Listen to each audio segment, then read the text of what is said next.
Hi everyone, in today's video I'll show you and guide you through how to resolve this low flour error on your Rotimatic. So it's been over 10 years now I've been using this, and recently this has been coming up. Now there is a simple fix using a paper and a tape, and I'll show you what's happening. So the flour sensor that detects the flour level, it's somehow not calibrated and it's reading false negative, right?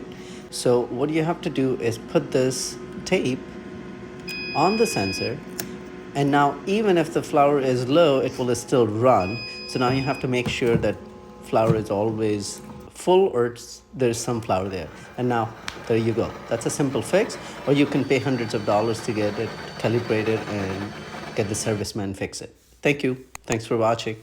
Please like, share, and subscribe. Bye.